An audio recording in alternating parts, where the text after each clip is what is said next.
पुण्यात्माओं, राजस्थान में कहावत है कि सोए हुए व्यक्ति को नींद से जगाया जा सकता है, लेकिन कोई जानबूझकर सोने का नाटक कर रहा है तो उसे जगाना मुश्किल होता है।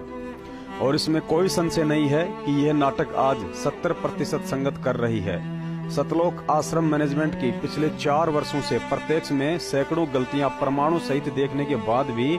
अच्छे लोगों ने हाथ में चूड़ियां पहन रखी हैं।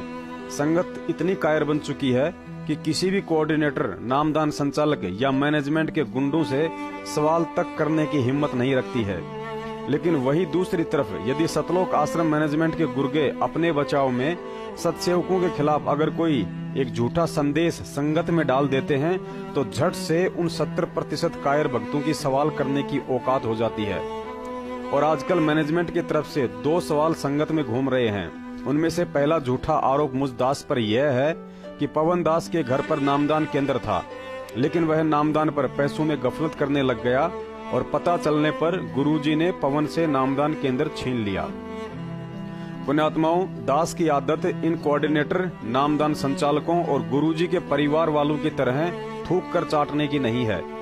आज मुझे यहाँ सफाई देने की कोई जरूरत नहीं थी, लेकिन इन झूठी अफवाहों में आकर कुछ मूर्खों के कर्म बिगड़ रहे हैं, जो बिना किसी प्रमाण व सोचे समझे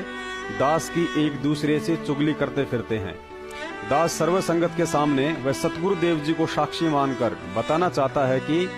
जिस समय जयपुर में नामदान केंद्र खोलने के लिए राजस्थान के स्टेट कोऑर्डिनेटर प्रकाश जोधपुर, बलजीत का लड़का अनिल और महेंद्र का जवाई संजय फौजी खानपुर वाला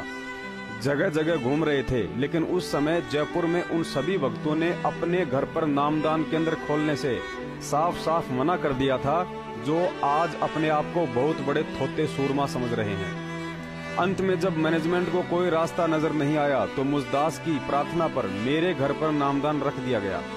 तकरीबन 2 महीने तक दास के घर पर नामदान केंद्र रहा था और ना ही उस समय तक मुझे इस फर्जीवाड़े का पता था कि ये सब केवल मैनेजमेंट का पैसा कमाने का धंधा है। लगभग 2 महीने के बाद किसी व्यक्ति की शिकायत पर नजदीकी थाने से मेरे घर पर पुलिस आई और मुझे नामदान केंद्र बंद करने का अंतिम अल्टीमेट देकर चली गई। दास ने स्टेट कोऑर्डिनेटर प्रकाश व जयपुर के कुछ बड़े बड़े भगत लोग, लोकेंद्र राजपूत, राम किशोर वकील व जयपुर के कोऑर्डिनेटर को फोन किया और सारी बात बताई, तो पुलिस का नाम सुनते ही इन सभी सूरमाओं की पतलून गीली हो गई। केवल एक प्रहलाद नाम के भगत ने दास का सहयोग किया और दास ने अपनी इच्छा से फिर नामदान केंद्र को प्रहलाद जी के घर पर शिफ्ट कर दिया और लगभग 1 महीने तक उसके घर पर रहकर दास ने सेवा भी की।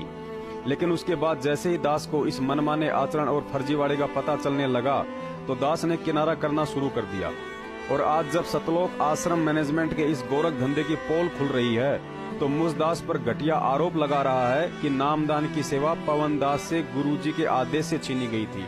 क्योंकि वह भक्तों का पैसा